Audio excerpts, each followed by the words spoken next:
Maximum कति income देखाउन मिल्छ ल्यान्ड लिजको रूपमा, कसको जग्गा युज गर्न पाइन्छ, ट्रान्जेक्सन कसरी गर्दाखेरि चाहिँ इफेक्टिभ हुन्छ र पछि भिजा प्रोसेसलाई त्यसले स्ट्रङ सपोर्ट गर्छ।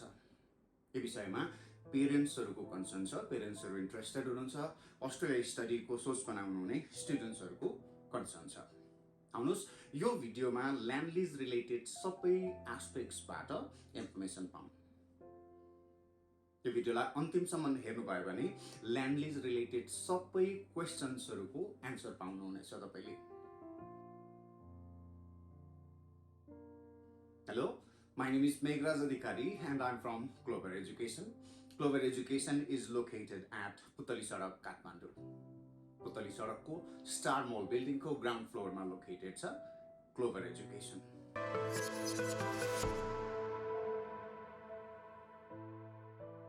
जब ल्यान्ड लिजको कुरा आउँछ सबैभन्दा पहिला त कति इन्कम देखाउन मिल्छ ल्यान्ड लिजबाट भन्ने कुरा आउँछ। धेरै पो हुने हो कि अथवा कम हुने हो कि, स्पेशली धेरैको क्वेसन चाहिँ आउने गर्छ। कति ल्यान्ड लिज अमाउन्ट राख्न मिल्छ, कतिसम्म राख्न मिल्छ, यो एकदमै जायज क्वेसन छ, इम्पोर्टेन्ट क्वेसन छ।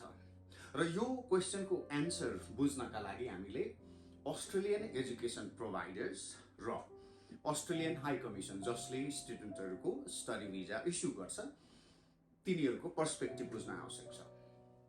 अस्ट्रेलियन हाई कमिसनले होस् अथवा अस्ट्रेलियन एजुकेसन प्रोभाइडर्स जसले जीएस गाइडलाइनलाई स्ट्रिक्टली फलो गरेको हुन्छ, उनीहरूले ल्यान्ड लिज इन्कमलाई त्यति धेरै प्रायोरिटीमा त राखेको हुन्न। जस्तो स्यालेरी जति इम्पोर्टेन्ट इन्कमको रूपमा छ त्यति प्रायोरिटी दिएको हुँदैन। त्यसैले ल्यान्ड लिज प्लस हाउस रेन्टको जुन इन्कम छ त्यो इन्कम अनावश्यक धेरै भएको उनीहरूले मन पराउँदैनन्।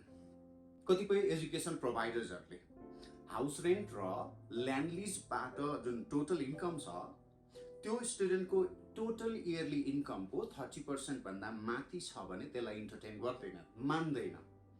भनेको मतलब के त, हाई कमिसनको पनि पर्सपेक्टिभ त्यही छ। कतिपयले 40% पनि मानिदिन्छन्। ल्यान्ड लिज र हाउस रेन्टको टोटल इन्कम तपाईको इयरली टोटल इन्कम जुन छ नि त्यसको 40% सम्म पनि मानिदिन्छन् भने केही इन्स्टिट्युसन्सहरू छन् जसले जीएस रिक्वायरमेन्ट अलिकति फ्लेक्सिबल राखेका छन्, उनीहरूले चाहिँ बेसी पनि मानिदिन्छन्। तर ती इन्स्टिट्युसन्सहरूले बेसी मान्दिँदैमा, जीएस पास गराउँदैमा अस्ट्रेलियन हाई कमिसनले त्यसलाई चाहिँ मान्छ भन्ने पनि त छैन। त्यसैले हाउस रेन्टको इन्कम होस् अथवा ल्यान्ड लिजको इन्कम जति सक्दो कम राखेको राम्रो। तर कम राखेर मात्र नहुन सक्छ नि त, कहिलेकाहीँ हामीलाई अरू सोर्सेस अफ इन्कम जस्तो स्यालेरी होस्, बिजनेस होस्, पेन्सनबाट होस्, तिनीहरूबाट मात्रै इन्कम धेरै नहुन सक्छ। त्यस्तो अवस्थामा हामीलाई हाउस रेन्टको इन्कम, ल्यान्ड लिजको इन्कम त बढाउनु नै छ। तर याद गर्नुहोस्, जति धेरै राख्नुहुन्छ त्यति नै अलि रिस्क पनि बढाएको हुन्छ। सकिन्छ कमभन्दा कम राख्नुहोस्। मेरो एक्सपिरियन्समा हाउस रेन्ट अथवा ल्यान्ड लिजको इन्कम 50,000 भन्दा धेरै नभएको राम्रो, यदि सकिन्छ भने। हुन त कतिपय अवस्थामा 70,000, 80,000 को पनि भिजा लागेको छ। तर त्यो फ्लेक्सिबिलिटीको सिनारियोमा हो। भिजा फ्लेक्सिबिलिटी छ, अस्ट्रेलियाले भिजा दिइरहेको अवस्थामा जब स्ट्रिक्ट गर्न थाल्छ, अब यी सबै कुराहरूलाई हेर्ने हुँदाखेरि हामी सेफ साइडमा बस्नलाई थोरै इन्कम नै हाउस रेन्टबाट, थोरै इन्कम नै ल्यान्ड लिजबाट देखाएको राम्रो। साथसाथै तपाईको ल्यान्ड एरियालाई पनि कन्सिडर गर्नु पर्यो। कति ल्यान्ड एरिया छ, कुन लोकेसनमा छ, द्याट अल्सो म्याटर्स। सिटी एरियामा भएको जग्गाको भाउ धेरै हुन्छ, त्यसैले त्यहाँनेरि ल्यान्ड लिज इन्कम अलिकति बढाएर राख्न सक्यो। त्यसैले कति हाउस रेन्ट इन्कम, कति ल्यान्ड लिज इन्कम राख्ने भन्ने क्वेसनमा तपाईले के गर्नु पर्यो भने पहिला अरू more authentic, more powerful income सोर्सेसबाट कति इन्कम पुर्याउन सकिन्छ र त्यसबाट बाँकी रहेको इन्कम चाहिँ अब ल्यान्ड लिज र हाउस रेन्टबाट पुर्याउनुहोस्। अब ल्यान्ड लिजमा कति राख्ने, हाउस रेन्टमा कति राख्ने भन्ने कुरा तपाईको ल्यान्ड कति छ और हाउस कति तलाको छ ती कुराहरूलाई कन्सिडर गरेर तपाईँले टोटलमा यति ल्यान्ड लिज इन्कम राख्छु भन्ने डिसाइड गर्नु पर्यो। कन्फ्युजन भएको अवस्थामा अथवा इन्कम सोर्स प्लान गर्नलाई तपाईँलाई अलिक गाह्रो भइरहेको छ भने you can contact me at global education. अब हाम्रो यति रकम राख्ने भन्ने डिसिजन त भयो, त्यसपछि पनि धेरै कुराहरूमा हामीले ध्यान दिनुपर्छ, स्पेसली डिपोजिट गर्ने कुरामा र ट्रान्जेक्सनको कुरामा। अब ल्यान्ड लिज डिपोजिट गर्दा कसरी गर्ने?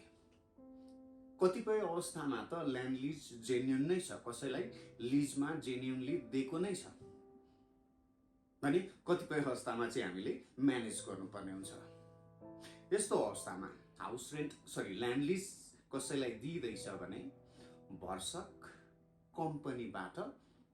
कम्पनीलाई ल्यान्ड लिजमा दिएको राम्रो। कुनै कम्पनीबाट चाहिँ हामीले रेगुलर त्यसको खाताबाट हाम्रो खातामा रेगुलर मन्थली बेसिसमा ल्यान्ड लिज इन्कम भनेर डिपोजिट गरेको राम्रो। अब सबैले कम्पनी नै भेट्न पनि सकिँदैन, प्र्याक्टिकली हेर्ने हो भने हो। त्यस्तो अवस्थामा व्यक्तिबाट पनि डिपोजिट गर्न सक्यो, व्यक्तिको खाताबाट पनि डिपोजिट गर्न सक्यो। यस्तो अवस्थामा डिपोजिट गर्दा ल्यान्ड लिज कम्पनीबाट डिपोजिट गरौँ ओर व्यक्तिबाट डिपोजिट गरौँ, सकिन्छ। त्यो व्यक्ति अथवा कम्पनीको खाताबाट अनलाइन गरेको ठिक, नभए त्यो व्यक्ति अथवा कम्पनीको चेकबाट डिपोजिट गरेको राम्रो। और त्यो व्यक्ति गएर आफैले तपाईँको खातामा पैसा डिपोजिट गरिदिएको राम्रो। अब त्यो पनि नभए उसबाट क्यास लिएर आफैले गएर डिपोजिट गर्दा पनि भयो। तर क्यास लिएकै आधारमा चाहिँ हुँदैन है, तपाईँको ब्याङ्कमा ट्रान्जेक्सन देखिनै पर्यो। र सबैभन्दा राम्रो प्रत्येक महिना डिपोजिट गरेको राम्रो। कसैले 2-2 महिनामा पनि डिपोजिट गरेको हुन्छ, कसैले 3-3 महिनामा पनि डिपोजिट गरेको हुन्छ। अस्ट्रेलियन हाई कमिसन र अस्ट्रेलियन एजुकेसन प्रोभाइडर्सहरूले सबैभन्दा राम्रो ल्यान्ड लिज इन्कम मान्ने भनेको प्रत्येक महिना डिपोजिट गरेको नै। यदि कम्पनीलाई चाहिँ कुनै कम्पनीलाई अथवा बिजनेसलाई चाहिँ हामीले ल्यान्ड लिजमा दिएको छ भने 3-3 महिनाको पनि ठिक छ, तर त्यो भन्दा पनि सकिन्छ भने मन्थली बेसिसमा डिपोजिट गरेको राम्रो। ल्यान्ड जसको नाममा छ उसको क वर्गको ब्याङ्कको अकाउन्टमा। क वर्गको ब्याङ्क भन्नाले यी जुन जति पनि नामहरू सुनिन्छ नि, Nobel bank, standard chartered bank, Everest bank, Lakshmi bank, etcetera etcetera, यी ब्याङ्कहरूको ब्याङ्क अकाउन्टमा र ल्यान्ड जसको नाममा छ उसैको नाममा हामीले डिपोजिट गरेको देख्नु पर्यो। र महिनाको कुनै एउटा दिनमा, जस्तो नोभेम्बरको 4 तारिक। अब अर्को महिना नोभेम्बरको 4 तारिक नै पर्दैन, अगाडि पछाडि हुन सक्छ। नोभेम्बरको फर्स्टमै पनि हुन सक्ला कुनै बेला भने, कुनै बेला 7 तारिकमा पनि हुन सक्ला। तर त्यही एरियामा कहिलेकाहीँ के हुन्छ, डिपोजिट गर्दै गयो 3 महिना 4 महिना गरौँ, 5औं महिनामा बिर्सिन्छ। विभिन्न टेन्सनहरू हुन्छ नि, हामीलाई विभिन्न काममा फोकस भएको हुन्छ, बिर्स्यो। अब के गर्ने? बिर्स्यो भने गलत त भइहाल्यो, किन रेगुलर हुनु पर्थ्यो। त्यहाँनिर गएर एउटा महिनामा ल्यान्ड लिजको इन्कम ब्रेक भयो। अब त्यसलाई सुधार्न के गर्ने त? ब्रेक त भइहाल्यो, गर्नु नहुने कुरा भइहाल्यो। त्यसलाई सुधार्नका लागि अब अर्को जुन महिना छ त्यो महिनामा 2 महिनाकै टोटल इन्कम हामीले डिपोजिट गरिदिने। र एउटा कुरा मैले भन्न बिर्सेछु, यसरी डिपोजिट गर्दाखेरि तपाईँले क्लियरली रिमार्क्समा land lease of this month भनेर क्लियरली मेन्सन गरिदिने है। कहिलेकाहीँ ब्याङ्कमा जाँदाखेरि ब्याङ्क स्टाफहरूले चाहिँ त्यो रिमार्क्स क्लियरली नलेखिदिएको हुनसक्छ। अस्ट्रेलियाले आइटमाइज्ड ब्याङ्क स्टेटमेन्ट भन्छ, भनेको तपाईँ कुन पर्पसका लागि तपाईँले त्यो इन्कम डिपोजिट गर्नुभएको छ, कुन पर्पसका लागि त्यो इन्कम युज गर्नुभएको छ, त्यसलाई क्लियरली मेन्सन गरेको हुनु पर्यो रिमार्क्समा। So land lease for the month of November.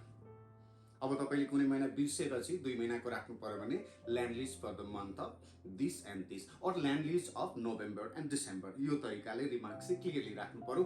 ब्याङ्कमा गएर तपाईँले त्यो डिपोजिट गरिदिने अफिसरलाई यो स्टडी पर्पसका लागि हो, अब्रोड स्टडी पर्पसका लागि हो, क्लियरली रिमार्क्स मेन्सन गरिदिनु भनेर रिमाइन्ड पनि गराउने। यति गरिसकेपछि अब तपाईँको ट्रान्जेक्सन अथवा डिपोजिट सिस्टमेटिकली अघि बढ्न थाल्यो। अब डिपोजिट त गरियो, डिपोजिट गरिसकेपछि त्यो डिपोजिट इन्कमलाई युज गर्ने कि नगर्ने त्यो क्वेसन पनि छ। यसरी मान्नुहोस् तपाईहरुले, जब हामीलाई इन्कम आउँछ त्यो इन्कमलाई हामी के जहिले थुपारेर मात्र राख्छौं र हाम्रो डेली पर्पसका लागि युज हुन्छ नि त्यो income. So you can use that income. तर त्यो डिपोजिट गरेको इन्कम युज गर्दाखेरि नेचुरल चाहिँ देखियोस्। तपाईले आज डिपोजिट गर्नुभयो, 3 दिन पछाडि सबै निकाल्नु भयो, द्याट लुक्स अननेचुरल। त्यो चाहिँ मिलाएको जस्तो मात्र देखिन्छ। हामी नेचुरली कसरी खर्च गर्छौं? कुनै दिन कुनै शपिङ मलमा गएर 2-4 हजार को केही किनेला, अथवा कुनै बेला 15,000 को क्याश निकालिएला, कुनै बेला 500 को मात्र पनि खर्च होला। त्यसरी हामीले नेचुरल ट्रान्ज्याक्सन गरौँ। अब कुनै कुनै महिना त फेरि अबरै पर्ला, हामीले 50,000 डिपोजिट गरेको छ, 30,000 35,000 40,000 नै एकैचोटि निकाल्नु पर्ने पनि हुन्छ नि, नेचुरली पनि काम पर्न सक्छ। सो कहिलेकाहीँ त्यसरी निकालेको पनि ठिक। त्यसपछि अर्को ध्यान दिनुपर्ने कुरा, तपाईं त्यो इन्कम आफ्नो कुनै स्टुडेन्टलाई अस्ट्रेलिया गएर पढ्नलाई सपोर्ट गर्छु भनेर देखाउनु हुँदैछ। अब आएको इन्कम जति तपाईले सबै खर्च गर्नु हुँदैछ, त्यहाँबाट निकाल्नु हुँदैछ, सेभिङ केही पनि देखिँदैन भने त्यहाँ पनि त क्वेसन आउँछ नि। यदि आएको इन्कम चाहिँ सबै खर्च नै मात्र गरिन्छ भने how this person is going to support the guy. त्यसले गर्दाखेरि केही रकम चाहिँ थोरै होस् तर थपिँदै थपिँदै सेभिङ अमाउन्ट बढ्दै बढ्दै बढ्दै जाओस् प्रत्येक महिना, त्यो पनि ख्याल गर्नु होला। त्यो यसरी ट्रान्ज्याक्सन गरिदिनु भयो भने अब नेचुरल पनि देखियो। तपाईले प्रत्येक महिना सिस्टमेटिकली लिमिटेड अमाउन्टमा, सर्टेन अमाउन्टमा प्रत्येक महिना डिपोजिट गर्दै जानु भएको छ।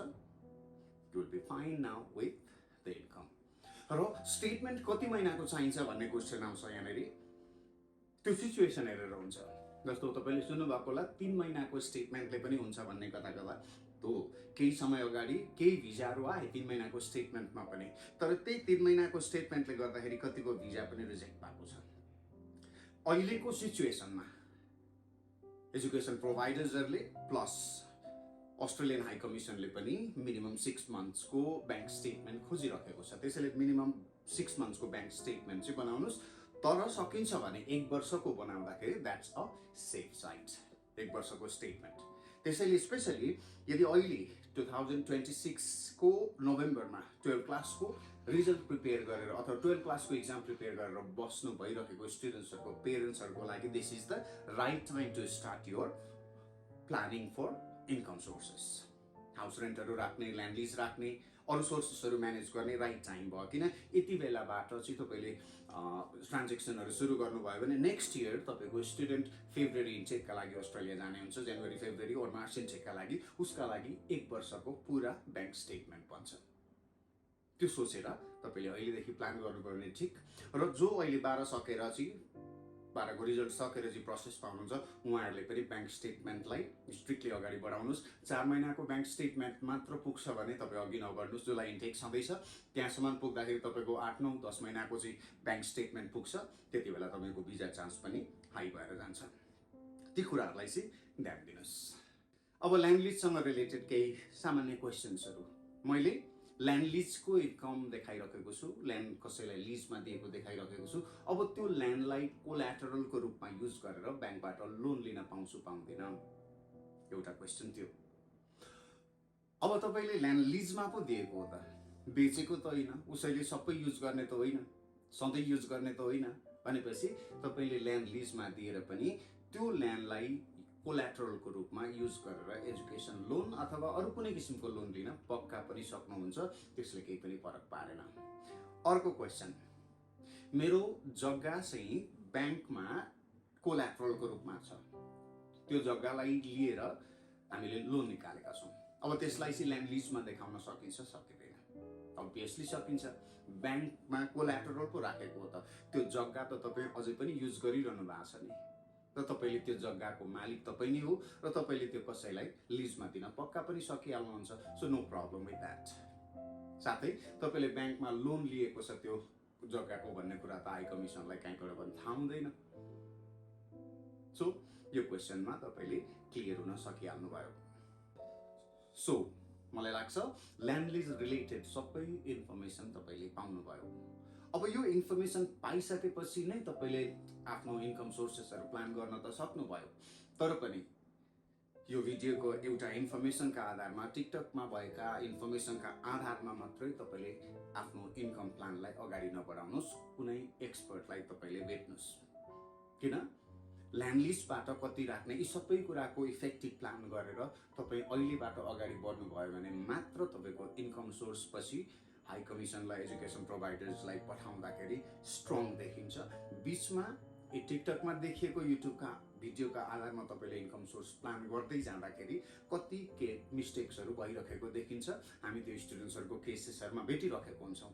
दुःख गरेर अहिलेबाट ट्रान्जेक्सन चाहिँ गर्न सुरु गर्यो, तर पछि त्यो इन्कमले काम दिएन भने त फेरि गर्न सकिँदैन। त्यसले गर्दाखेरि अन्तिममा गएर धोका हुन सक्छ। त्यसैले राम्ररी बुझेर मात्र तपाईँले प्लानलाई अगाडि बढाउनु, सो द्याट पछि गएर त्यो प्लान फेल नजाओस्, त्यो सबै ट्रान्जेक्सन, त्यो सबै डकुमेन्ट्सहरूले तपाईँलाई इफेक्टिभली काम गरोस्। मलाई लाग्छ यो भिडियोले तपाईँहरूलाई धेरै कुराहरू क्लियर गर्यो होला। यस्तै भिडियोजहरू तपाईँ मबाट चाहनुहुन्छ भने प्लिज सब्सक्राइब दिस च्यानल। यो भिडियो पक्का पनि मन परेर लाइक गरिसक्नुभयो होला। यो भिडियो अरूलाई पनि काम लाग्छ जस्तो लाग्छ भने तपाईँको साथीभाइ आफन्तलाई भिडियो सेयर गरिदिनु होला। अरू भिडियो लिएर फेरि पनि आउनेछु। धन्यवाद।